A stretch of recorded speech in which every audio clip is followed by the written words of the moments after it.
ইংরেজিতে কথা বলতে গেলেই কি মাথায় হাজারটা চিন্তা চলে আসে? মানে ভুলের ভয়টা কি আত্মবিশ্বাস কমিয়ে দেয়? আজকে আমরা ইংরেজি শেখা নিয়ে এমনই কিছু পুরনো ধারণা ভাঙতে চলেছি, যা হয়তো পুরো অ্যাপ্রোচটাই বদলে দেবে। একবার ভাবুন তো, খুব জরুরি একটা জব ইন্টারভিউ চলছে, বা কোনো বিদেশি ক্লায়েন্টের সাথে ভিডিও কলে কথা হচ্ছে।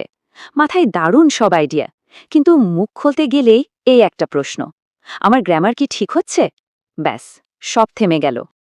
আর ঠিক এই ভয়টাই কিন্তু ইংরেজিকে একটা সহজ যোগাযোগের মাধ্যম থেকে কঠিন সাবজেক্ট বানিয়ে ফেলে।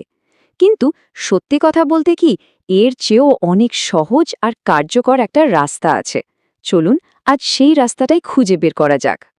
আচ্ছা, তাহলে প্রথম মিথটা দিয়েই শুরু করা যাক, যেটা প্রায় সবার মনেই একটা দ্বিধা তৈরি করে। দেখুন, ভাষা শেখার দুটো জরুরি দিক আছে। একটা হলো ফ্লুয়েন্সি বা সাবলীলতা, আর অন্যটা হলো অ্যাকিউরেসি বা নির্ভুলতা। এই দুটো জিনিস আসলে কি?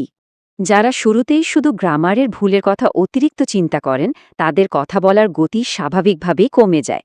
ভাষা বিজ্ঞানীরা এই ব্যাপারটাকে বলেন অ্যাকিউরেসি ফোবিয়া।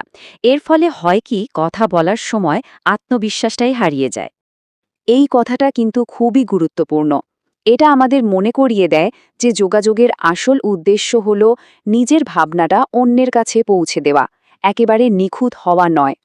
বিশেষ করে শেখার একদম শুরুতে ভুল হলেও দ্বিধা না করে কথা চালিয়ে যাওয়াটাই আসল। আর এটাই আমাদের দ্বিতীয় ভুল ধারণার দিকে নিয়ে আসে। অনেকেই ভাবেন যে কথা বলা শুরু করার আগে বোধহয় পুরো গ্রামার বইটা মুখস্থ করে ফেলতে হবে। কিন্তু এটা কি আসলেই সত্যি? দেখুন, বাক্যটা গ্রামারের দিক থেকে কিন্তু ভুল, কিন্তু এর মানে বুঝতে কি কোনো অসুবিধা হচ্ছে? একদমই না। যে কেউ ঠিকই বুঝে নেবে যে বক্তা গতকাল পিংপং খেলেছিলেন, তার মানে এখানে শব্দভাণ্ডারই কিন্তু মূল কাজটা করে দিয়েছে। সুতরাং পুরো গ্রামার বই শেষ করার পেছনে না ছুটে টেন্স, মডেল ভার্বস বা প্রেপোজিশনসের মতো এই 5টা মূল বিষয় যদি ভালোভাবে আয়ত্ত করা যায়, তাহলে ইংরেজিতে কথা বলাটা অনেক বেশি সহজ হয়ে যায়। এটাই হলো স্মার্ট লার্নিং। চলুন এবার পরের ধাপে যাই। আচ্ছা, বলার ইংরেজি আর লেখার ইংরেজি কি একই জিনিস? অনেকে এই দুটোকে এক ভেবে বিরাট ভুল করেন, আর এটাই আমাদের আটকে রাখে। এই টেবিলটা দেখলেই পার্থক্যটা পরিষ্কার হয়ে যাবে। কথা বলার ইংরেজি কিন্তু অনেক সহজ, ছোট ছোট বাক্যে হয়। আমরা ওয়ানা বা গনার মতো ছোট ফর্ম ব্যবহার করি, আর আমাদের মস্তিষ্ক এটা অনেক তাড়াতাড়ি প্রসেস করতে পারে। আর এই ৮ সংখ্যাটার পেছনে কিন্তু একটা দারুণ ব্রেন হ্যাক লুকিয়ে আছে। রিসার্চ বলছে আমাদের মস্তিষ্ক কথা শোনার সময় প্রায় ৮ শব্দের বাক্য সবচেয়ে সহজে বুঝতে পারে। তাই লম্বা জটিল বাক্য বলার চেষ্টা না করে ছোট ছোট বাক্য ব্যবহার করাটাই কিন্তু বেশি কার্যকর। এবার এমন একটা ভুল ধারণা নিয়ে কথা বলা যাক, যা আমাদের প্রায় সবার মধ্যেই আছে। অনেকেই মনে করেন ফ্লুয়েন্টলি কথা বলা মানে হলো বিনা বিরতিতে খুব দ্রুত কথা বলা, কিন্তু আসল ঘটনাটা ঠিক তার উল্টো।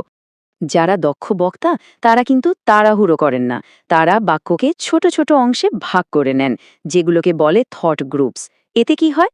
এতে কথাগুলো শুনতে অনেক স্পষ্ট আর স্বাভাবিক লাগে। এই স্লাইডটা দেখলেই কৌশলটা বোঝা যাবে। আই অ্যাম গোয়িং, ছোট্ট বিরতি, টু দ্য মার্কেট, আবার বিরতি, টু বাই সাম ফ্রুট। প্রতিটি স্ল্যাশের জায়গায় একটা হালকা বিরতি দিলে কথা বলাটা অনেক সহজ হয়ে যায়, আর নার্ভাসনেসও কমে।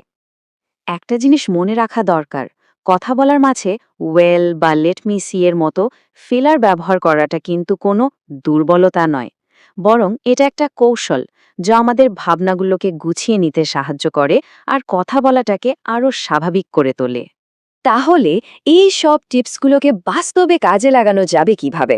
মূল লক্ষ্যটা কিন্তু তোতা পাখির মতো অন্যকে নকল করা নয়, বরং নিজের জানার শব্দভাণ্ডার দিয়ে নিজের মতো করে বাক্য তৈরি করা। এখানে কিছু সেরা কৌশল দেওয়া হলো, যেমন আয়নার সামনে কথা বলা বা নিজের ভয়েস রেকর্ড করে শোনা।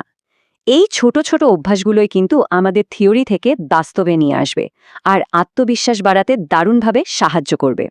সবশেষে একটা কথাই মনে রাখতে হবে, ভাষা হলো ভাব প্রকাশের একটা মাধ্যম। নিখুঁত হতে গিয়ে যদি ভাব প্রকাশটাই আটকে যায়, তাহলে তো কোনো লাভ হলো না। তাই আজকের আলোচনার পর প্রশ্নটা হলো, ভুলের ভয় কাটিয়ে উঠে শুধু যোগাযোগের খাতিরে প্রথম বাক্যটা বলার জন্য কি আমরা প্রস্তুত?